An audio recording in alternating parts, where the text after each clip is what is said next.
As a professional tax advisor, I almost have a conflict of interest in supporting that rich should not pay higher taxes. I am fundamentally against paying more taxes, but from a business perspective, the more they increase taxes, the more the government introduces more taxes, the better it is for my business. So they should not increase the taxes, but I like it for work. Back in a few hundred years ago, there was an English gentleman called Robin Hood. His motto was, steal from the rich, give to the poor, less expenses. He was called many things. He was called a robber, he was called a highwayman, he was called an outlaw. Everyone knew he was breaking the law. Nowadays, this is called progressive taxation, and he would be considered a tax collector for the government. Direct taxation was introduced in 1798 as a short-term measure by the English to allow them to cover the Napoleonic War. This short-term measure has now been introduced in almost every country in the world and has been around for over 200 years.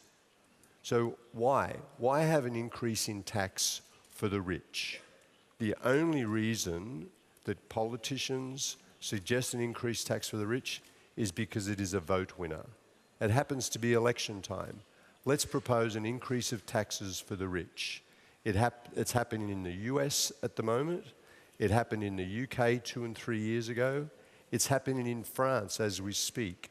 3 weeks ago, Mr. Hollande was made president of France. One of his declarations was he's going to increase the taxes on the rich to 75%. Now we're talking about a debate in Ukraine that the rich should pay more. But does it work? Does introducing these taxes on the rich actually work? The 5% of people who are classified as rich pay 50% of the taxes in almost all countries. They only vote for 5% of the people, so of course it's a vote winner.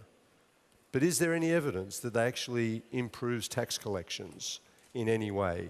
All the empirical evidence that we have available says it does not result in increased revenues. The arguments for tax are only for voting. The arguments against these taxes are many. It doesn't collect. What do people do to avoid taxes? They pay tax advisors. They pay lawyers. They move their money offshore. They do not pay more tax in the country. They spend less tax in the country. They also migrate abroad. The wealthy and the potentially wealthy all migrate abroad and structure their way so they do not pay taxes. If the government starts collecting the tax at the existing rate and cut down on wastage, they will have sufficient funds without having to tax the rich.